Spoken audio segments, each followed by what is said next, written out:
Number 1. Skylar Neese. A friendship betrayed in the hills of West Virginia and the early morning hours of July 6, 2012, 16-year-old Skylar Annette Neese snuck out of her bedroom window in Star City, West Virginia, believing she was meeting her two best friends for a late-night adventure, little knowing that Rachel Schoaf and Sheila Eddy had been conspiring for months to end her life in a calculated act of betrayal that would devastate a community and expose the terrifying capacity for cruelty hidden behind the mask of adolescent friendship. Skylar had grown up in the small university town of Morgantown, the only child of Mary and Dave Neese, described by teachers and classmates as intelligent, articulate, and possessive of a biting wit that sometimes masked deep insecurities about her place in the social hierarchy of University High School,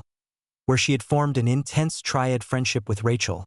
a talented actress with a flair for drama, and Sheila, a charismatic and popular student who had transferred from another school, and quickly established herself as a dominant personality within their social circle. The three girls had been inseparable throughout their sophomore year, sharing secrets, attending concerts together, and posting frequently on social media platforms where they presented a united front of teenage solidarity. Yet beneath the surface of this seemingly idyllic friendship, Yoduda Dongtai were developing as Rachel and Sheila began engaging in exclusive behaviors that deliberately excluded Skylar, creating a psychological pressure cooker that would ultimately explode in violence. On the night of July 5th, after a typical evening of watching television and browsing the internet, Skylar received a text message from Rachel suggesting they meet up later to smoke marijuana and hang out, a proposition that wasn't unusual given their recreational drug use. Though unbeknownst to Skylar, Rachel and Sheila had already formulated a meticulous plan to lure her to a remote location in the Pennsylvania woods where they intended to murder her and dispose of her body in such a way that it would never be found, allowing them to maintain their alibis and continue their lives without consequence. When Skylar climbed out her window at approximately midnight, carrying only her cell phone and house keys, she walked to the predetermined meeting spot where Rachel and Sheila were waiting in Sheila's silver Toyota Camry,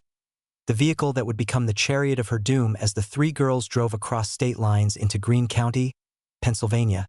specifically to a location known as the Wayne Township area near Blacksville, where a dirt access road led to a secluded clearing surrounded by dense forest that the killers had selected for its isolation and the presence of a shallow grave they had prepared in advance. As they drove, the conversation maintained a veneer of normalcy, discussing music and school gossip, yet Rachel later admitted that she and Sheila were exchanging glances and communicating through subtle gestures, their hearts pounding with the adrenaline of anticipation as they approached the moment of betrayal, while Skylar remained oblivious to the shift in energy, likely assuming the nervousness she detected was simply the usual teenage anxiety about getting caught sneaking out. Upon reaching the remote location, the girls exited the vehicle under the pretense of retrieving items from the trunk or simply stretching their legs in the cool summer night. And it was at this moment that Rachel and Sheila launched their coordinated attack, armed with knives they had concealed, falling upon their friend with a ferocity that belied their cherubic appearances, stabbing Skylar repeatedly in the torso as she screamed in confusion and terror, attempting to flee but finding herself trapped in the darkness of the Pennsylvania woods with nowhere to run and no one to hear her cries for mercy. The attack lasted several minutes, with Rachel later confessing that she counted at least 50 separate wounds inflicted upon Skylar's body. Though the exact number remains uncertain due to the overlapping nature of the injuries, and during this prolonged assault, both girls participated actively in the killing, at one point pausing to catch their breath before resuming the stabbing when they realized Skylar was still clinging to life, her blood soaking into the forest soil as she begged them to stop, asking why they were doing this to her, questions that were met with silence or cruel dismissals by her attackers who were determined to complete their grim task. Once Skylar finally succumbed to her injuries and lay still, Rachel and Sheila dragged her remains approximately 30 yards from the roadside into a thicket of brush where they attempted to conceal the body beneath branches, leaves, and dirt, though the shallow nature of their makeshift grave meant that the corpse would eventually be discovered by wildlife or weather exposure, a critical error in their planning that would ultimately lead investigators to recover the remains months later. During a snowstorm in January 2013, following the murder, the two killers drove back to West Virginia, stopping along the way to clean themselves and change clothes, disposing of their blood-soaked garments and the murder weapons in various locations including a creek and a trash bin, before returning to their respective homes and attempting to sleep, though Rachel later admitted to lying awake in shock at what they had done, while Sheila displayed a chilling capacity for compartmentalization by posting cheerful messages on social media the following morning as if nothing had occurred. The initial investigation into Skylar's disappearance treated the case as a probable runaway situation, despite Mary Neese's insistence that her daughter would never leave without contacting her. And for months the community organized search parties, distributed flyers, and held vigils while Rachel and Sheila maintained their facade of concerned friends, actively participating in search efforts and offering comfort to the Neese family, with Sheila even posting photographs of herself wearing a shirt emblazoned with Skylar's face and the word, "missing," a grotesque display of performative grief that concealed her guilt. The breakthrough came in late December 2012 when Rachel Schoaf, apparently consumed by guilt and suffering a nervous breakdown that required hospitalization, confessed to her attorney and subsequently to law enforcement that she and Sheila had murdered Skylar, leading investigators to the remote Pennsylvania location where they recovered the skeletal remains on January 16, 2013, confirming the worst fears of a community that had held onto hope for 7 months. Rachel was charged as an adult with second-degree murder and accepted a plea deal in May 2013 that sentenced her to 30 years in prison with the possibility of parole after 10 years. A lenient arrangement given the premeditated nature of the crime that prosecutors justified by citing her cooperation in securing evidence against Sheila, who had initially maintained her innocence and even posted defiant messages on Twitter proclaiming her loyalty to Rachel and her innocence in the matter. Sheila Eddy was eventually arrested in May 2013 and charged with first-degree murder, though she ultimately accepted a plea deal in January 2014 that resulted in a sentence of 15 years in prison, significantly shorter than Rachel's despite evidence suggesting she was the primary instigator of the plot, a disparity that outraged the Neese family and true crime observers who noted that Sheila's family had hired high-powered defense attorneys who successfully negotiated the favorable plea by threatening to drag the trial out for years with complex psychiatric evaluations and challenges to the evidence. In subsequent years, both women have sought parole, with Rachel becoming eligible in 2023 and Sheila in 2028. Though the Neese family has vocally opposed any early release, arguing that the calculated nature of the crime and the prolonged suffering inflicted upon Skylar warrant the maximum possible incarceration, while psychologists have debated the motivations behind the murder, with some suggesting that Rachel and Sheila were engaged in a folie à deux, a shared psychotic disorder that amplified their individual capacity for violence, while others point to simple sociopathy and the desire to eliminate a perceived obstacle to their exclusive relationship. The case has left lasting scars on the Morgantown community, prompting discussions about teenage mental health, the signs of toxic friendship, and the warning signals that parents and educators should watch for. While the tragedy of Skylar Neese serves as a haunting reminder that the monsters we fear most are often those who share our lunches, attend our classes, and pose as our closest confidants during the vulnerable years of adolescence. Number 2, Cassie Stoddard, murdered for a movie. On the evening of September 22, 2006, 16-year-old Cassie Stoddard was house-sitting for her aunt and uncle in the Bannock County area of Pocatello, Idaho, believing she was spending a quiet weekend with friends and her boyfriend, unaware that 2 of her classmates, Brian Lee Draper and Tori Michael Adamczyk, were lurking in the basement of the residence waiting for the perfect moment to emerge and stab her to death in a meticulously planned attack inspired by their obsession with the horror film Scream and their desire to achieve notoriety by committing a murder that would rival the fictional violence they idolized. Cassie was a junior at Pocatello High School, described by teachers as academically gifted and possessed of a warm personality that made her popular among a wide circle of friends, including Brian Draper, a quiet and intense young man who had recently transferred from Utah and who harbored grandiose fantasies about becoming a famous filmmaker, and Tori Adamczyk, a socially awkward but intelligent student who shared Brian's fascination with cinema, particularly the slasher genre, and who had begun documenting their daily lives with a video camera as they formulated their plans to transform from observers of fictional violence into real-life monsters. The 2 boys had spent the weeks preceding the murder constructing an elaborate script for their crime, creating what they termed a death list that included several potential victims from their school. with Cassie ultimately selected not because of any personal animosity toward her specifically, but rather because her house-sitting duties provided the logistical opportunity they needed to execute their plan in an isolated setting where they could control all variables and ensure there would be no witnesses to interfere with their cinematic fantasy of committing the perfect murder. On the afternoon of September 22nd, Brian and Tori arrived at the residence under the pretense of hanging out with Cassie and her boyfriend, Matt Beckham, spending several hours in the upstairs living room watching movies and engaging in casual conversation while secretly exploring the layout of the house,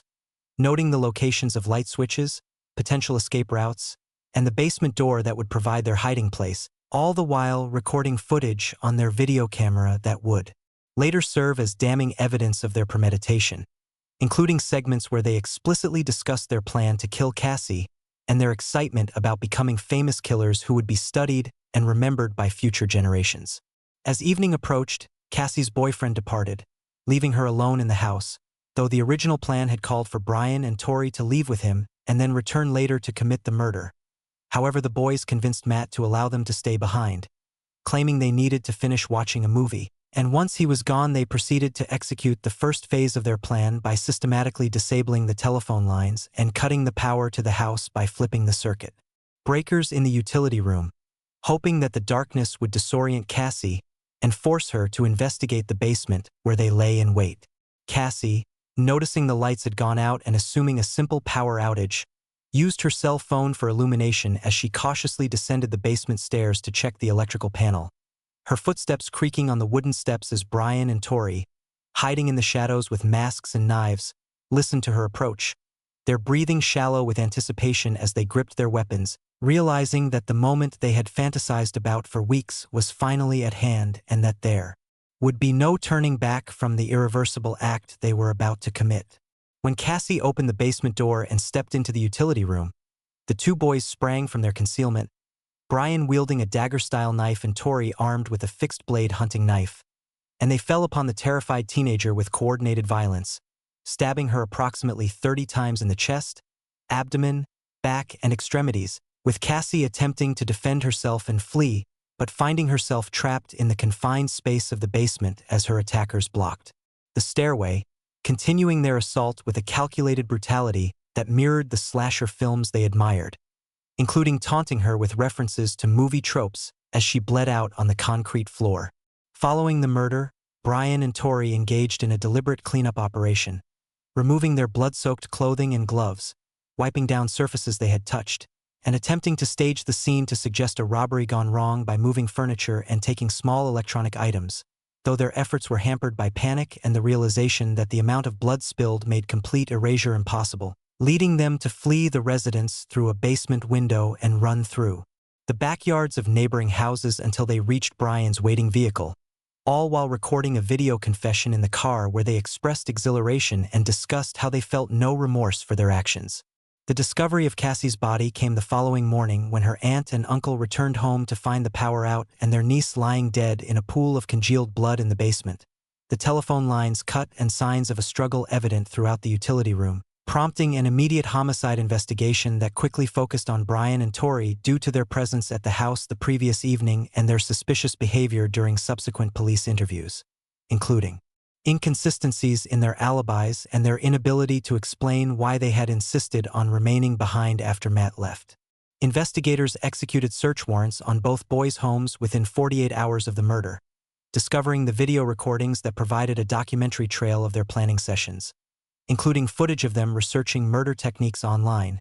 purchasing the knives they used in the attack, and conducting reconnaissance of the neighborhood, as well as physical evidence including the murder weapons hidden in Brian's bedroom and the bloody clothing they had worn during the crime, which they had inexplicably kept rather than destroying, perhaps as trophies or evidence of their transformation into the killers they aspired to be. Both teens were arrested and charged with first-degree murder and conspiracy to commit murder, with prosecutors electing to try them as adults due to the heinous nature of the crime and the extensive premeditation evidenced by the video recordings, leading to separate trials in the spring of 2007 where juries convicted both Brian and Tori after deliberating for only a few hours, the video evidence proving so compelling that defense attorneys could offer little in the way of mitigation beyond generalized arguments about adolescent brain development and susceptibility to media influence. At sentencing, the judge imposed the maximum penalty available under Idaho law at that time, ordering both young men to serve fixed terms of life imprisonment without the possibility of parole, consecutive to 25-year sentences for the conspiracy charges, effectively ensuring they would die behind bars barring successful appeals or changes in sentencing statutes for juvenile offenders, though subsequent Supreme Court rulings in Miller v. Alabama and Montgomery v. Louisiana held that mandatory sentences of life without parole for juveniles constituted cruel and unusual punishment, requiring the state of Idaho to conduct resentencing hearings in 2019 that resulted in both Brian Draper and Tori Adamczyk receiving modified sentences of life imprisonment with the possibility of parole after serving 30 years, making them eligible for release hearings in 2037 when they will be in their late 40s. The case has generated extensive discussion about the influence of violent media on adolescent behavior, with many commentators pointing to the boys' meticulous documentation of their crime as evidence of a generation desensitized to violence by constant exposure to graphic content, while others have emphasized the need for better mental health screening in schools to identify students who are constructing violent fantasies before they evolve into action. And the community of Pocatello continues to honor Cassie's memory through scholarships and memorial events that emphasize her kindness and creativity, serving as a poignant counterpoint to the senseless brutality that ended her life and the cold calculation of the two friends who chose to make her the star of their horror film. Number 3. Shanda Sharer, tortured by teenage demons in Indiana and the frozen darkness of January 11, 1992. 12-year-old Shanda Renee Sharer was forcibly removed from her home in Jeffersonville, Indiana, by 4 teenage girls who claimed to be her friends, embarking on a nightmarish odyssey of torture and degradation that would culminate in her being burned alive in a lonely field in rural Madison County. A crime so horrific in its details that it shocked the conscience of the nation and exposed the terrifying capacity for sadism that can manifest when untreated mental illness, peer pressure, and adolescent emotional volatility converge in a perfect storm of violence. Shanda had recently transferred to Hazelwood Middle School, where she had become friends with Amanda Heverin, a 14-year-old who was also the object of affection for Melinda Lovelace, a deeply troubled 16-year-old from New Albany who had been diagnosed with borderline personality disorder and who carried profound psychological scars from childhood sexual abuse and a chaotic home life marked by her father's suicide and her mother's unstable relationships, circumstances that had fostered in Melinda an obsessive and possessive nature regarding romantic attachments,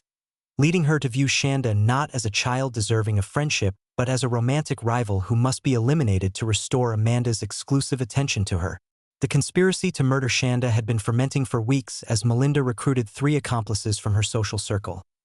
Lorie Tackett, a 17-year-old who had embraced satanic imagery and fancied herself a practitioner of dark rituals, claiming to possess psychic abilities and a connection to supernatural forces. Hope Rippey, a 15-year-old athlete who was eager to prove her loyalty to the group, and Toni Lawrence, also 15, who was developmentally delayed and heavily influenced by the stronger personalities around her,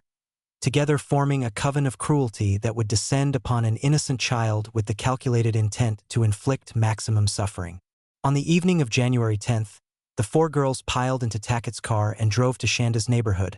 where Melinda and Lorie, armed with a knife, entered the house through an unlocked door while Shanda slept,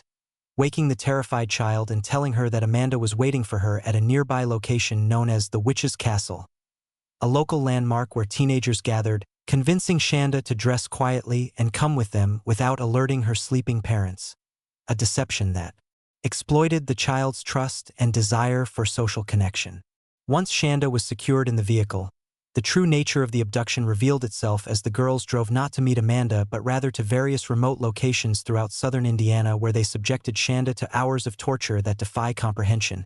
including beating her with their fists and various objects, cutting her hair with scissors while mocking her appearance, stripping her naked to humiliate her, and using a blowtorch to burn her flesh, all while recording portions of the abuse and forcing Shanda to beg for her life, with Melinda periodically demanding that Shanda admit she had stolen Amanda's affections, though the terrified child likely had no understanding of the romantic subtext driving Melinda's rage and simply responded with confusion and pleas for mercy that only seemed to inflame her tormentor's sadistic appetites. As the night wore on and the temperature dropped below freezing, the girls drove to a remote field near Madison, Indiana, where they dragged the bleeding and burned Shanda from the vehicle, to assure the final phase of their murder by wrapping her in a blanket, dousing her with gasoline, and setting her on fire while she was still alive, though the girls would later give conflicting accounts about whether Shanda was conscious during the immolation, with some claiming she attempted to crawl from the flames while others insisted she was already dead from her injuries before the fire was lit, though forensic evidence suggested she had inhaled smoke, indicating she was breathing when the blaze consumed her. Following the murder, the four perpetrators drove to a local McDonald's restaurant where they cleaned themselves in the bathroom, laughing and joking about what they had done as if it had been a prank rather than a homicide, then returned to their respective homes and attempted to resume normal activities, though Toni Lawrence's erratic behavior and confessions to friends led to her arrest within 48 hours, followed quickly by the apprehension of the other three girls who, when confronted by investigators, initially attempted to blame one another before eventually confessing to the full scope of the crime in graphic detail that horrified seasoned detectives who had never encountered such cruelty perpetrated by such young offenders. The legal proceedings that followed were complex and emotionally wrenching for Shanda's parents, Steve and Jock Sharer, who attended every hearing and trial while grappling with the knowledge that their daughter had suffered unimaginably at the hands of children not much older than Shanda herself, with prosecutors negotiating separate plea agreements and sentences for each defendant based on their level of participation and cooperation with the investigation, resulting in Melinda Loveless and Lorie Tackett both receiving 60-year prison sentences for murder and criminal deviant conduct, while Hope Rippey was sentenced to 35 years and Toni Lawrence to 20 years, reflecting their lesser roles in the actual torture and their willingness to testify against the primary perpetrators. Over the subsequent decades, all four women have appeared before the Indiana Parole Board multiple times, with Toni Lawrence serving her full sentence and being released in 2000, Hope Rippey being released in 2006 after serving 14 years, while Melinda Loveless and Lorie Tackett remain incarcerated as of 2024, having been denied parole on numerous occasions despite completing educational programs and expressing remorse, with the Sharer family consistently appearing at these hearings to oppose release and remind the board of the prolonged agony Shanda endured, arguing that the temporary insanity of adolescence cannot excuse the deliberate and sustained nature of the torture inflicted upon their daughter. The case has become a touchstone for discussions about juvenile justice reform, the treatment of mental illness in teenagers, and the devastating impact of unchecked bullying and harassment, with many experts pointing to the missed opportunities for intervention in Melinda Loveless's troubled life as evidence that earlier psychological treatment might have prevented the tragedy. While the community has maintained Shanda's memory through scholarships and anti-bullying initiatives that seek to ensure no other child suffers the betrayal of friendship that led to her fiery death in that frozen Indiana field. Number 4. Bobby Kent. When friendship becomes fatal in Florida on the night of July 14, 1993, 20-year-old Bobby Kent was lured to a remote construction site in the wetlands of Weston, Florida, by his best friend since childhood, Marty Puccio, under the pretense of attending a party, only to be ambushed by a group of 7 teenagers and young adults who had conspired for weeks to murder him in a brutal group attack that would slice his throat, stab him repeatedly, and dump his body in a canal, a crime that exposed the dark undercurrents of abuse and resentment that had poisoned the relationship between two young men whose friendship had degenerated into a toxic dynamic of domination and submission that would ultimately prove fatal. Bobby and Marty had grown up together in the working-class suburbs of Broward County, meeting in elementary school and forming an intense bond that persisted through adolescence, though by their late teens the relationship had become unbalanced, with Bobby developing into a muscular and aggressive young man who worked as a bodybuilder and bouncer while Marty remained slight and insecure, and according to Marty's subsequent testimony and accounts from their mutual friends, Bobby had spent years subjecting Marty to physical abuse, humiliation, and psychological torment, including forcing him to participate in criminal activities, stealing his girlfriends, and beating him in public while their social circle looked on, creating a pressure cooker of resentment that would eventually drive Marty to organize a conspiracy to eliminate his tormentor permanently. The plot to kill Bobby had originated with Marty and his girlfriend, Lisa Connolly, an 18-year-old who had herself been subjected to Bobby's abuse and who actively encouraged Marty's desire for revenge, together recruiting a cast of participants that included Alice Willis, a 17-year-old friend of Lisa's, Donald "Donnie" Semenuk, a 17-year-old acquaintance with a history of violence. Heather Swallers, a 17-year-old girl who wanted to prove her toughness. And Derek Kaufman, a 20-year-old who fancied himself a mafia-style enforcer and who agreed to supervise the killing and dispose of the body,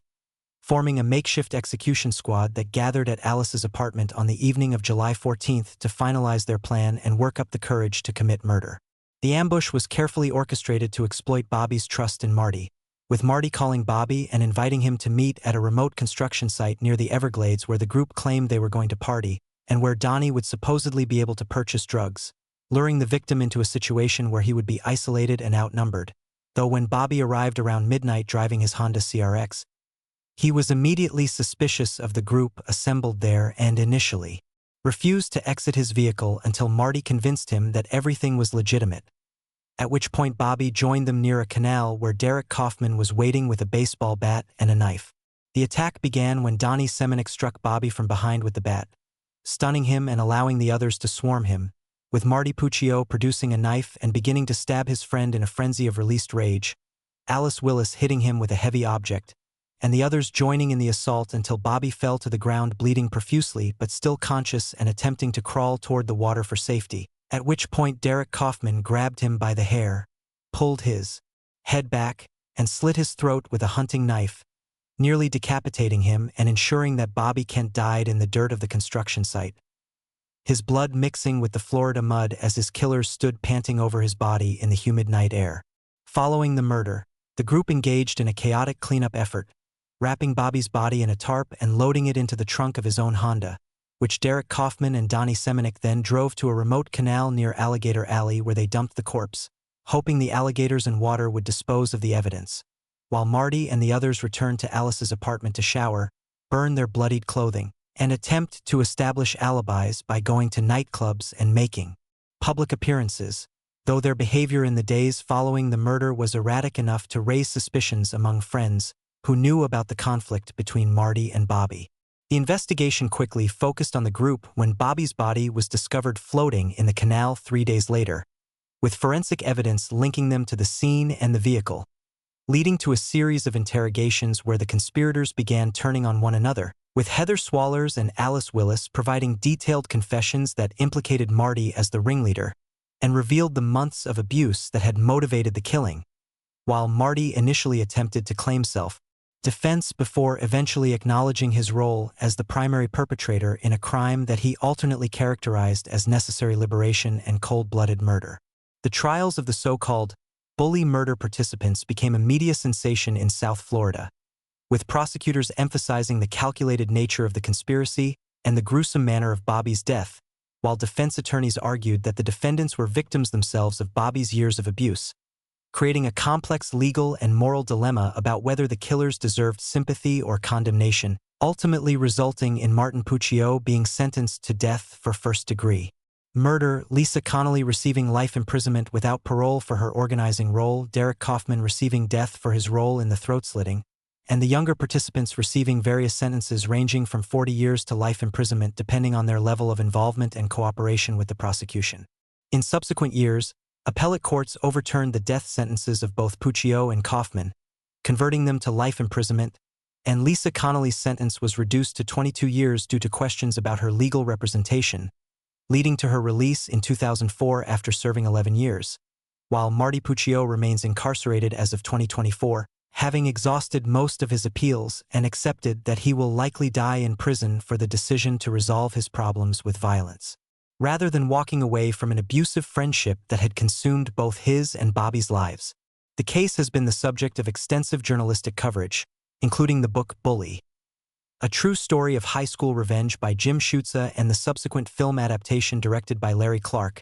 both of which have sparked ongoing debates about the nature of victimhood and perpetration, with some viewing the killers as sympathetic figures who took justice into their own hands against an abuser, while others maintain that no amount of bullying justifies the organized assassination of another human being, leaving Bobby Kent's death as a tragic testament to the devastating consequences when friendship transforms into imprisonment and the only escape seems to be through bloodshed. Number 5. Adrienne Reynolds, fast food friendship turned fatal in Illinois. On January 21, 2005, 16-year-old Adrienne Reynolds reported for her shift at the Hardee's fast food restaurant in East Moline, Illinois, expecting another routine day of serving burgers and fries to customers in the Quad Cities area, but instead she would be lured to a remote location by two co-workers who professed to be her friends, Sarah and Kolb and Corey Gregory, where they would attempt to strangle her, beat her with a wooden board, and ultimately attempt to dismember her body with a bow saw in a crude effort to conceal their crime. A murder driven by jealousy and teenage romantic drama that would shatter the lives of three families and expose the volatility of adolescent emotions when filtered through toxic social dynamics. Adrienne had recently moved to the area from Chicago, seeking a fresh start with her father and stepmother in the relatively quieter environment of the Illinois-Iowa border region. Enrolling at Black Hawk College Outreach Center, where she was making efforts to complete her education and build new friendships, including a close relationship with Sarah Kolb, a 16-year-old with a troubled past who had been removed from her biological family due to abuse and was living with foster parents, and who worked alongside Adrienne at the Hardee's restaurant, where the two young women bonded over their shared experiences of family instability and their dreams of building better lives for themselves. However, the friendship between Adrienne and Sarah became complicated by the presence of Corey Gregory, a 17-year-old employee at the restaurant who was dating Sarah, but who had expressed romantic interest in Adrienne, creating a volatile love triangle that Sarah perceived as a profound betrayal despite the fact that Adrienne had repeatedly rebuffed Corey's advances and attempted to maintain appropriate boundaries with both her co-workers, though Sarah's jealousy and possessiveness escalated to the point where she began spreading rumors about Adrienne and plotting with Corey to eliminate what she viewed as romantic competition, convincing herself that Adrienne was deliberately attempting to steal her boyfriend rather than recognizing that Corey's attentions were unwanted and inappropriate. The murder plot was hatched during conversations at the restaurant and through instant messages exchanged on school computers, with Sarah and Corey deciding that they would lure Adrienne to a remote location under the pretense of smoking marijuana and resolving their differences, choosing a secluded spot in the countryside near the Rock Island County line where they could attack her without fear of interruption. And on January 21st, they convinced Adrienne to join them during her lunch break, driving her in Sarah's car to the isolated location where the ambush awaited. Once they arrived at the remote site, Sarah and Corey revealed their true intentions, attacking Adrienne with their fists and attempting to strangle her using a belt. Though their initial efforts were clumsy and Adrienne attempted to flee, screaming for help that no one could hear in the empty expanse of rural Illinois, prompting Corey to retrieve a wooden board from the surrounding area, which he used to strike Adrienne repeatedly on the head and body while Sarah held her down, continuing the assault until the young woman lost consciousness and appeared to be dead, though the exact sequence of events remains somewhat unclear given the conflicting accounts provided by the killers during subsequent interrogations. Believing they had successfully completed the murder but realizing they needed to dispose of the body to avoid detection, Sarah and Corey drove Adrienne's remains to a nearby farm property where they had access to outbuildings, attempting to use a bow saw to dismember the corpse in order to make it easier to transport and conceal, though they were unsuccessful in completing this gruesome task due to the physical difficulty of sawing through bone and the overwhelming nature of the blood and tissue, causing them to abandon the attempt and instead wrap Adrienne's body in a tarp which they loaded into the trunk of Sarah's vehicle, driving to a remote location along the Mississippi River where they disposed of the remains near a levee, hoping that the current or wildlife would carry away the evidence of their crime. Following the disposal of the body, Sarah and Corey returned to work at the Hardee's restaurant as if nothing had occurred, serving customers and interacting with co-workers who noticed nothing unusual in their behavior. Though suspicions arose when Adrienne failed to return from her lunch break and her family reported her missing, leading to a search effort that would eventually focus on Sarah and Corey when investigators discovered the instant message conversations and the inconsistencies in their statements regarding Adrienne's disappearance, culminating in their arrest 3 days later when Corey Gregory confessed to the murder and led police to the location where they had dumped Adrienne's body in the freezing waters of the Mississippi. Both teenagers were charged as adults with first-degree murder and concealment of a homicidal death, with prosecutors emphasizing the premeditated nature of the crime and the callous attempts to dismember the body as aggravating factors that warranted severe punishment, while defense attorneys argued that the killers were immature and acting under the influence of intense emotions rather than rational planning, though the brutality of the crime and the calculated efforts to conceal it convinced juries of their guilt, resulting in Sarah Kolb being sentenced to 48 years in prison and Corey Gregory receiving a 40-year sentence, with both required to serve at least 85% of their terms before being eligible for parole. During the years following their convictions, both Kolb and Gregory have sought to reduce their sentences through appeals and requests for clemency. Though these efforts have been consistently denied by the courts, and Adrienne's father, Tony Reynolds, has become an advocate for victims' rights and a vocal opponent of any early release for his daughter's killers, attending every parole hearing to remind the board of the bright future that was stolen from Adrienne and the devastating impact her death had on their family. While the case has prompted discussions in the Quad Cities community about the warning signs of toxic teenage relationships and the importance of intervening in workplace dynamics where romantic conflicts threaten to escalate into violence, the tragedy of Adrienne Reynolds serves as a haunting reminder that the everyday locations of adolescent life, including fast food restaurants and rural backroads, can become the settings for unimaginable horror when jealousy and insecurity are allowed to fester unchecked, transforming the people who should provide camaraderie and support into deadly enemies who view murder as a solution to the temporary problems of teenage romance. Number 6. Kirsten Costas, jealousy strikes in suburban California. On June 23, 1984, 15-year-old Kirsten Marina Costas, a popular cheerleader at Miramonte High School in the affluent suburb of Orinda, California, was lured from her home by a telephone call from Bernadette Prati, a classmate who claimed to have important information about a party for the Bobolinks, a sorority-like social club to which both girls belonged,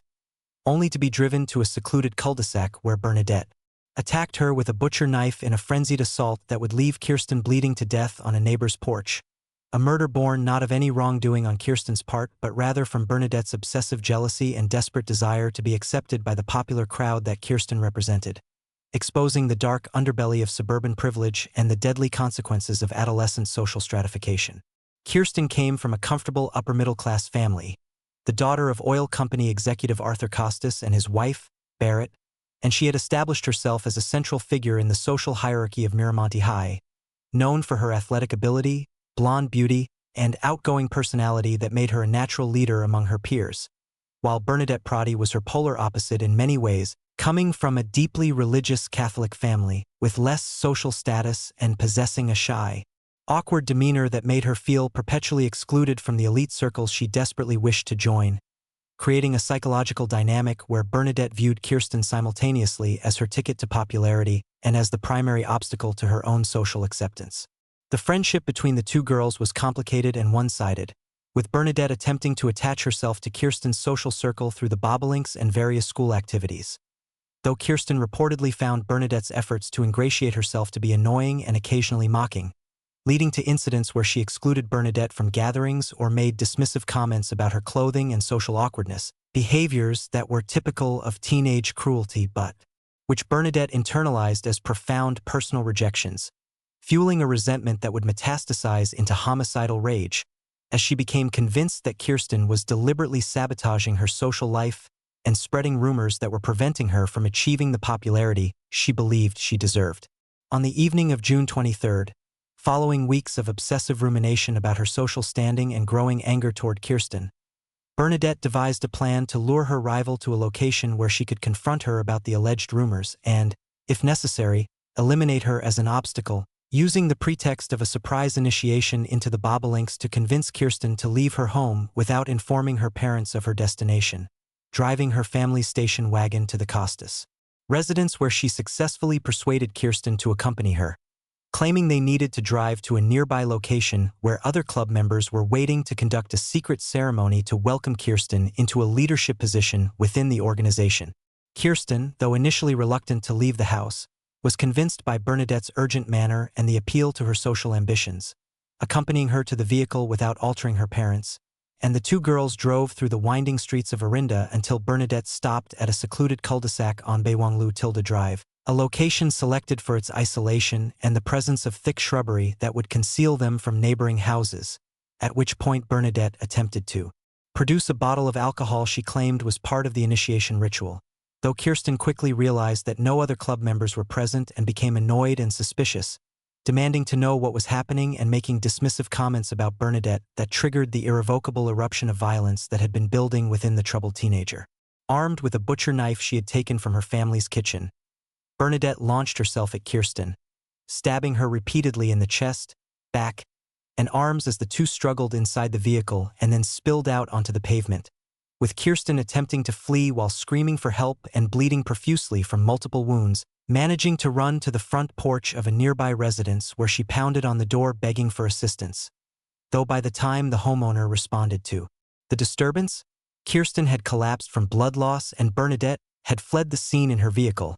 leaving her victim to die on the doorstep of strangers in a scene of suburban horror that would shake the community to its foundations. Following the murder, Bernadette drove home and attempted to conceal her crime by disposing of the bloody knife and changing clothes. Though her mother noticed blood on her shirt and her erratic behavior raised immediate suspicions, while the Costas family launched a frantic search for Kirsten when she failed to return home, discovering her body at the hospital where she had been pronounced dead from massive blood loss and multiple stab wounds, leading to a homicide investigation that quickly focused on Bernadette due to the telephone call placing her with Kirsten at the time of disappearance and the physical evidence linking her to the crime. During interrogations, Bernadette initially attempted to blame a fictional roving killer,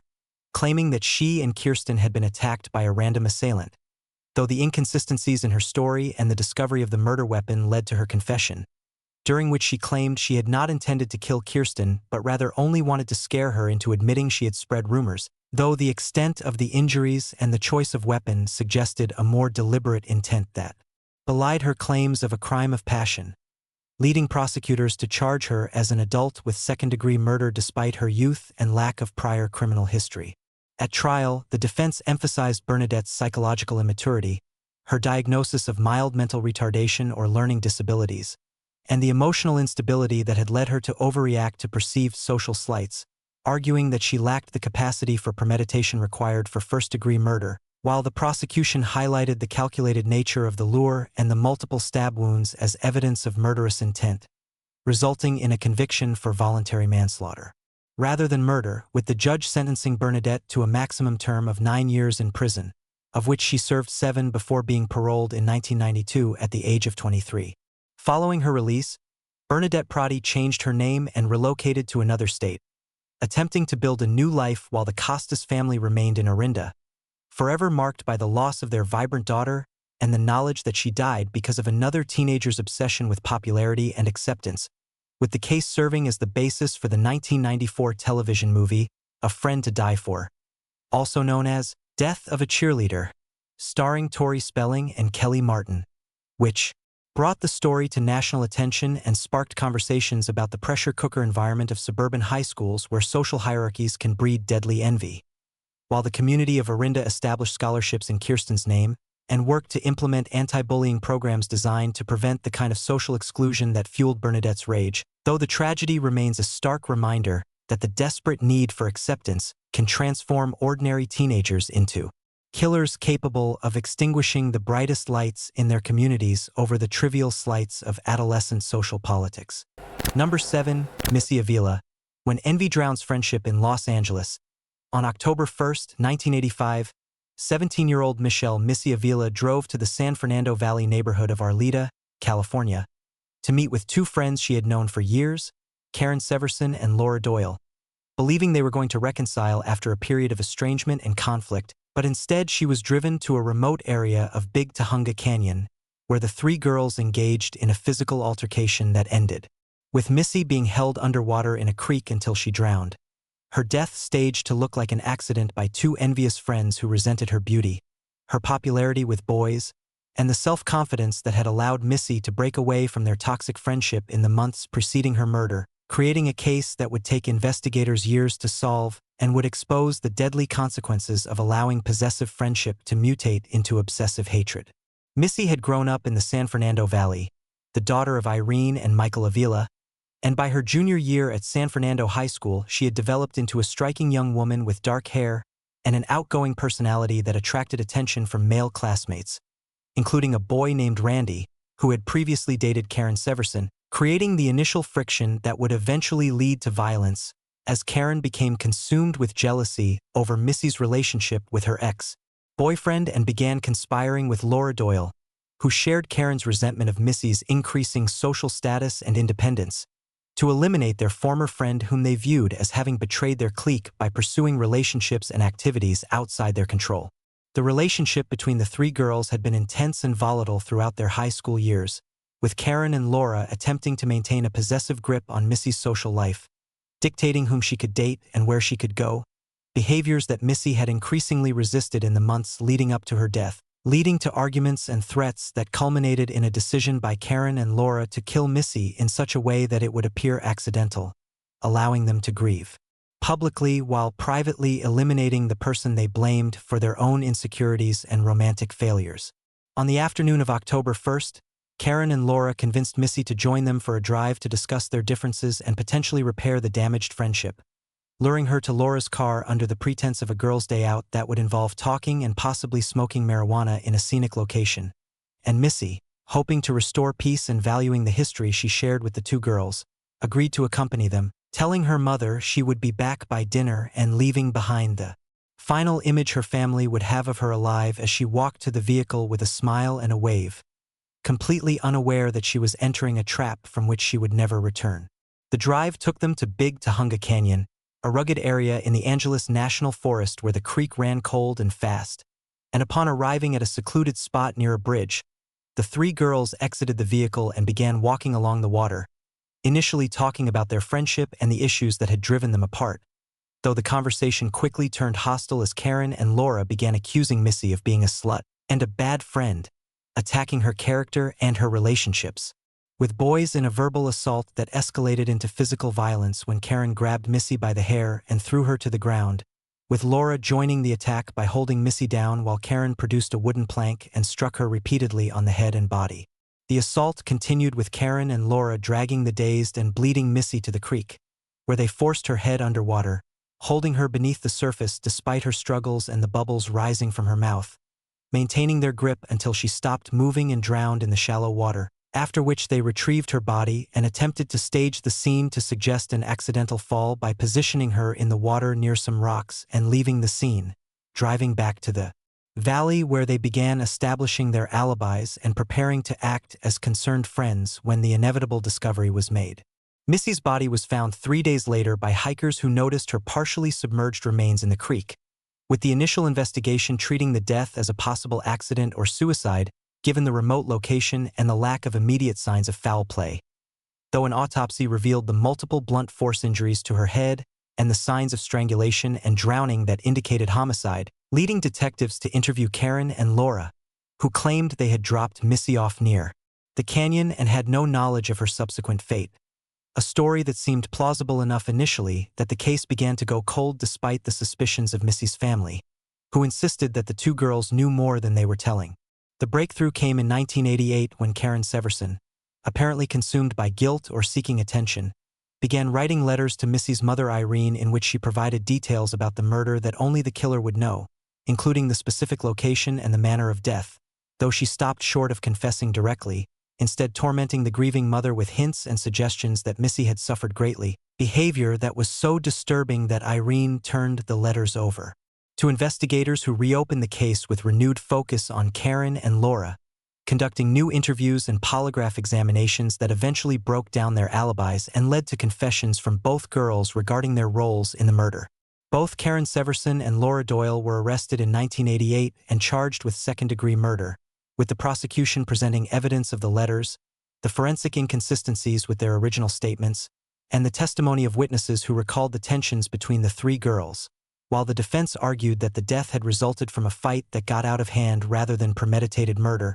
resulting in convictions for both women in 1990, with Laura Doyle sentenced to 15 years to life and Karen Severson receiving the same sentence, though Karen's subsequent behavior in prison, including multiple disciplinary infractions and failed parole attempts, suggested a lack of rehabilitation that contrasted with Laura's more compliant record, leading to Laura's parole in 2012 after serving 22 years, while Karen was not released until 2018 after serving 33 years, both having aged from teenage killers into middle-aged women, while Missy Avila remained forever 17, her potential unfulfilled and her memory kept alive by her mother Irene, who became a victim's advocate and public speaker using her daughter's story to warn about the dangers of toxic friendships and the signs of envy that can escalate into violence. The case has been featured in numerous true crime documentaries and television programs, highlighting the particular cruelty of being killed by those who know you best and the devastating impact on families who must watch their child's killers eventually walk free while their own loved ones remain forever gone, serving as a cautionary tale about the importance of recognizing when friendship has become imprisonment and the need to sever ties with those who seek to control and dominate rather than support and uplift. While the community of Arleta has worked to ensure that Missy's name is remembered not for the brutal manner of her death, but for the bright spirit she possessed during her short life. Though the waters of Big Tujunga Canyon remain a haunting reminder of how quickly teenage jealousy can transform from petty annoyance into deadly intent. Number 8. Lorie Show, stalked to death in Pennsylvania Dutch country. On the morning of December 20th, 1991, 16-year-old Lorie Show woke up in her family's townhouse in East Lampeter Township, Pennsylvania, a community in the heart of Lancaster County's Amish and Mennonite country, preparing for what she believed would be a normal day during her Christmas break from Conestoga Valley High School. But within hours, she would be dead on her bedroom floor, her throat slashed by Lisa Michelle Lambert, a 19-year-old woman who had been stalking Lorie for months, convinced that the younger girl was attempting to steal her boyfriend, in a murder that would reveal the terrifying reality of erotomania and obsessive fixation when filtered through the lens of adolescent romantic drama, resulting in a case that would span decades of legal proceedings and would expose the inadequacies of the criminal justice system in protecting victims of stalking. Lorie was a sophomore at Conestoga Valley, a pretty and popular student who had briefly dated Lawrence Yoon Kin, a 20-year-old man who was the father of Lisa Lambert's child, though the relationship had ended months before the murder when Lorie recognized that Yoon Kin was unstable and potentially dangerous. However, Lisa Lambert, who suffered from severe personality disorders and delusional thinking, became convinced that Lorie was actively pursuing Yoon Kin and had spread rumors that Lisa was pregnant and abusive, delusions that were entirely unfounded but which Lisa pursued with such single-minded intensity that she began a campaign of harassment and stalking that included following Lorie to school, making threatening telephone calls, and enlisting others to spy on the teenager, creating an atmosphere of fear that Lorie's mother, Hazel Show, reported to school officials and law enforcement, though the authorities failed to take the threats seriously enough to intervene effectively before violence erupted.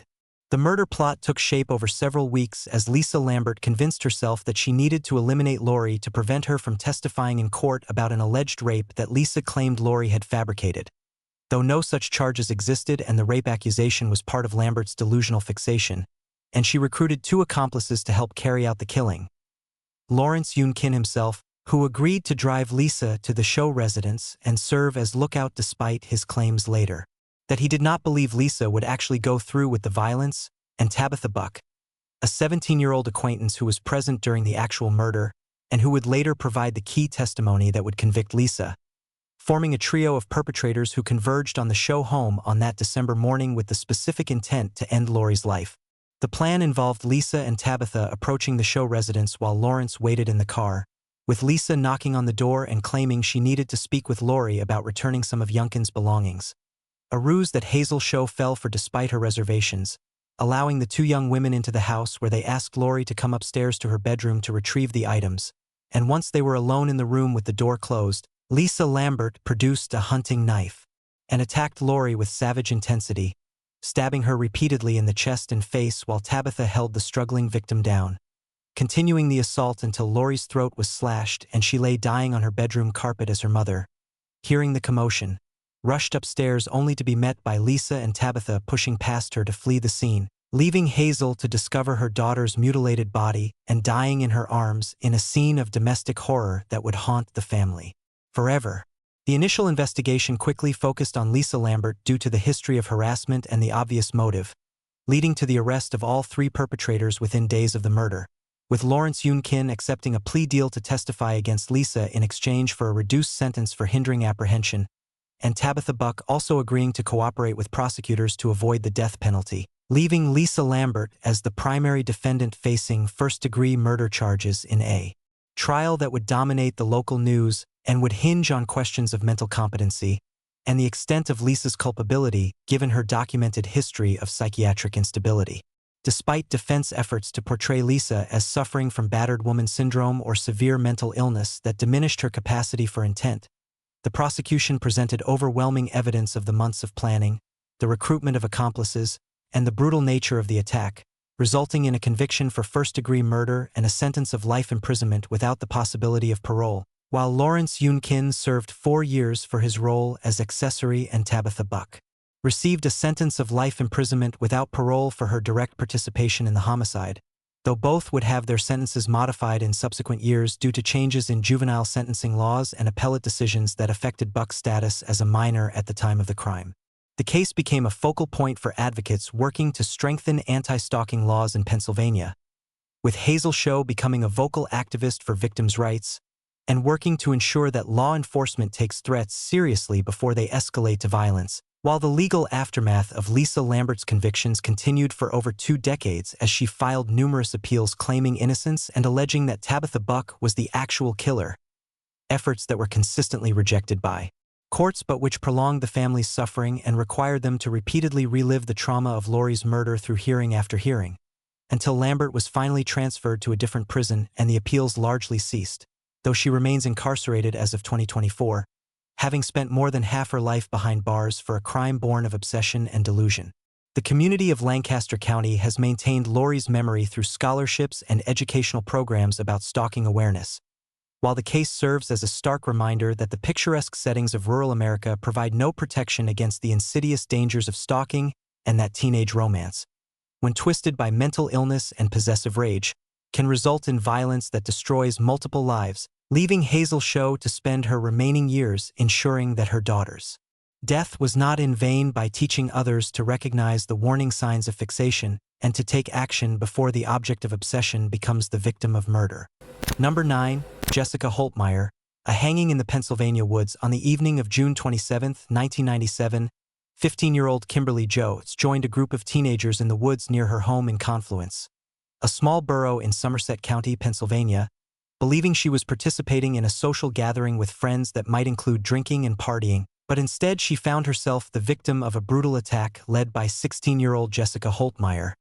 who, along with several other teens, proceeded to beat Kimberly with sticks, kick her repeatedly, and ultimately hang her from a tree branch in a crude execution that was allegedly orchestrated as an initiation into their social group, though the exact motivations remained murky, resulting in a case that highlighted the dangers of peer pressure, groupthink, and the capacity for violence when teenagers are egged on by a dominant personality willing to cross every moral boundary. Kimberly was a sophomore at Tuckyfoot Valley Area High School, described by teachers as a quiet and somewhat naive girl who struggled with learning disabilities and who was eager to please her peers, making her particularly vulnerable to the influence of the more aggressive teenagers in her social circle, including Jessica Holtmeyer, who had established herself as a domineering figure among the youth of Confluence, known for her volatile temper, her fascination with death and the occult, and her willingness to engage in increasingly dangerous behaviors to assert her status within the group, creating a dynamic where other teens felt compelled to participate in her schemes or risk becoming outcasts themselves, a pressure that would prove fatal for Kimberly Dots on that summer evening. The gathering in the woods had been organized informally, with approximately 8 teenagers congregating to drink alcohol and engage in what they termed initiation rituals for new members of their clique, though the specifics of what constituted membership remained vague, and the group lacked any formal structure beyond Jessica Holtmeyer's dominant personality. And when Kimberly arrived, she was initially welcomed into the gathering near a clearing known locally as the Tire Hole, a location surrounded by dense forest where the teens felt safe from adult supervision, though the atmosphere quickly turned hostile as Jessica began taunting Kimberly about her perceived weakness and her desire to leave the group, interpreting Kimberly's hesitation to participate in certain activities as disrespect that needed to be punished through physical means. The assault began with Jessica and several other teens, including a boy named Adam, pushing Kimberly to the ground and striking her with their fists and with sticks gathered from the forest floor, continuing the beating as Kimberly cried and begged for them to stop. Though the group dynamic had shifted into a frenzy of violence where individual accountability seemed to dissolve and the teens acted as a mob, with Jessica leading the charge and directing the others to hold Kimberly down while she kicked her in the head and torso with steel-toed boots, inflicting injuries that would have been fatal even without the subsequent hanging. As the beating continued and Kimberly lost consciousness, Jessica conceived the plan to hang her victim as a joke or demonstration of power, retrieving a rope or cord from the surrounding area and fashioning a noose which she placed around Kimberly's neck, then ordering the other teens to help her lift the unconscious girl into the lower branches of a nearby tree, where they secured the rope and allowed Kimberly to hang, though accounts vary as to whether she was still alive at this point or had already succumbed to the beating, with the medical examiner later determining that she had died from a combination of strangulation and the blunt force trauma inflicted during the assault. Following the murder, the group of teens dispersed into the woods, with Jessica warning them not to tell anyone what had occurred under threat of similar treatment, and they returned to their homes where some immediately confessed to parents while others attempted to maintain the conspiracy of silence. Though the disappearance of Kimberly Dots was quickly noted by her family, and a search effort was launched that would eventually lead to the discovery of her body hanging in the woods the following day, prompting a homicide investigation that focused immediately on the teenagers known to have been with her last, including Jessica Holtmeyer, who initially attempted to blame the other participants before eventually confessing to her leadership role in the attack. Jessica was charged as an adult with first-degree murder, criminal conspiracy, and aggravated assault, with prosecutors arguing that the deliberate nature of the hanging and the prolonged assault demonstrated clear premeditation and malice, while the defense attempted to portray the incident as a prank or hazing ritual gone horribly wrong, emphasizing Jessica's youth and the influence of group dynamics on her decision-making, though the brutality of the crime and Jessica's apparent lack of remorse during interrogations convinced the court to treat her as an adult, resulting in a conviction for first-degree murder and a sentence of life imprisonment without the possibility of parole, a sentence that would later be modified following the Supreme Court's Miller v. Alabama decision, requiring a resentencing hearing in 2017 that resulted in a new sentence of 25 years to life, making her eligible for parole consideration in 2022. During the years following the murder, the community of Confluence struggled to comprehend how such violence could occur among children who had grown up together in the close-knit rural environment of Somerset County, with the case prompting discussions about bullying, hazing, and the need for adult supervision of teenage gatherings, while Kimberly's parents worked to establish memorials to their daughter and to educate other parents about the dangers of allowing teens to gather unsupervised in remote locations where peer pressure can escalate into lethal violence, and Jessica Holtmeyer has continued to seek parole, though as of 2024 she remains incarcerated, her claims of rehabilitation countered by the memory of the young girl left hanging in the Pennsylvania woods as a trophy to teenage cruelty and the deadly consequences of following, rather than standing up to a dominant bully. Number 10. Martha Moxley. A Kennedy cousin and a suburban nightmare. On the night of October 30, 1975, 15-year-old Martha Moxley attended a Halloween party in the exclusive Belle Haven neighborhood of Greenwich, Connecticut, a gated community of wealth and privilege where her family had recently moved, and after flirting with several boys and engaging in the typical mischief of teenagers on Halloween, she walked home across her lawn toward her back door, never making it inside as she was bludgeoned with a 6-iron golf club belonging to the Skakel family, and then stabbed through the neck with the broken shaft of that same club. Her body left exposed on the lawn until the following morning when her mother discovered her, launching an investigation that would span 27 years before anyone was arrested, exposing the ways in which wealth and political connections can obstruct justice and leaving a permanent scar on one of America's most affluent communities. Martha was a student at Greenwich High School, popular and athletic, known for her vibrant personality and her recent growth into young womanhood that had attracted the attention of several boys in the neighborhood, including Michael Skakel and his older brother Tommy, who lived next door to the Moxleys in the Skakel family compound, a sprawling estate belonging to the relatives of Ethel Kennedy, widow of Senator Robert F. Kennedy,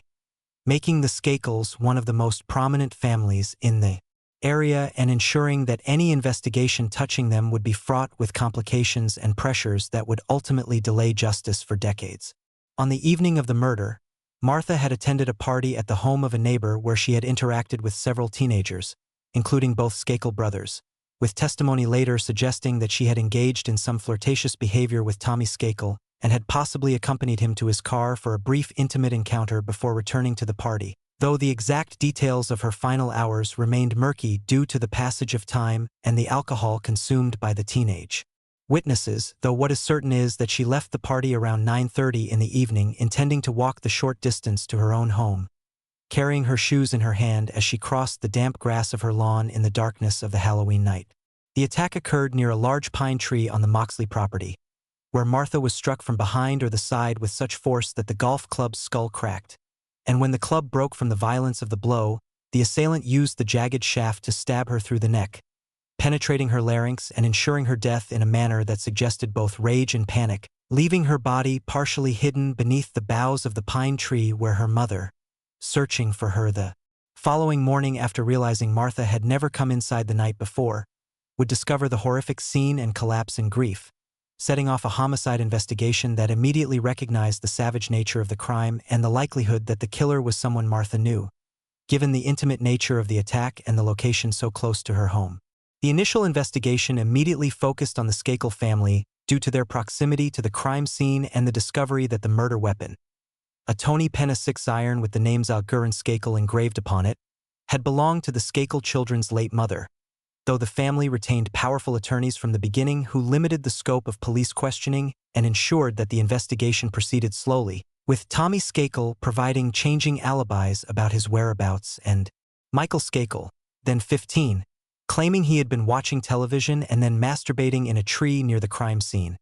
an alibi that was met with skepticism but not immediately pursued due to the family's political connections and the lack of forensic evidence linking either brother directly to the murder in an era before DNA testing could provide definitive answers. For 22 years, the case remained officially unsolved, though the Greenwich Police Department and subsequently the Connecticut State Police continued to investigate sporadically, interviewing witnesses and reviewing evidence, until 1998 when a one-man grand jury was convened to review the case, leading to the arrest of Michael Skakel in January 2000 and his subsequent trial for murder, despite arguments from defense attorneys that the case was circumstantial and that other suspects, including the family's live-in tutor and various other teenagers from the party,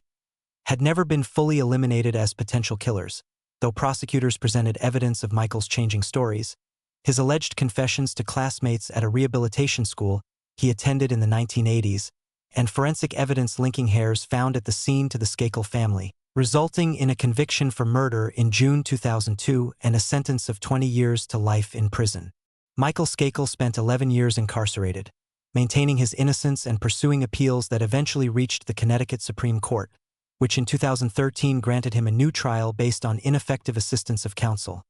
ruling that his attorney had failed to properly investigate an alibi witness who could have placed him elsewhere at the time of the murder, though this decision was reversed in 2016 by the same court sitting en banc, reinstating the conviction, only to have it vacated again in 2018 when the Connecticut Supreme Court ruled that the delay in bringing the case to trial had violated Skakel's right to a speedy trial, leading to the dismissal of all charges in 2020 by state's attorney Richard Colangelo Jr., who determined that there was insufficient evidence to retry the case given the passage of time and the deaths of several key witnesses, effectively ending the legal saga while leaving the question of Martha Moxley's killer officially unanswered in the eyes of the law. The case has generated extensive debate about the influence of wealth on the justice system, with many observers arguing that the Skakel family's connections and resources allowed Michael to avoid arrest for decades, and then to ultimately escape punishment through technical legal arguments, while others maintain that the prosecution was flawed from the beginning, and that an innocent man was wrongfully convicted based on circumstantial evidence and the public pressure to solve a high-profile murder, though Martha's mother, Dorothy Moxley, who died in 2019 at age 90, remained convinced of Michael's guilt and spent her final years ensuring that her daughter's case remained in the public consciousness through books, documentaries, and advocacy for victims' rights. The murder of Martha Moxley remains a defining tragedy for the community of Greenwich, exposing the dark reality that violence can strike even in the most protected enclaves of privilege, and that the bonds of friendship and neighborly proximity can hide darker impulses that erupt in sudden brutality. While the unsolved nature of the case in legal terms serves as a reminder that justice delayed can become justice denied, leaving Martha forever 15, frozen in time on that Halloween night when she crossed her lawn toward home and encountered a killer who has never truly been held to account for extinguishing her bright future in a storm of golf club blows and broken shafts.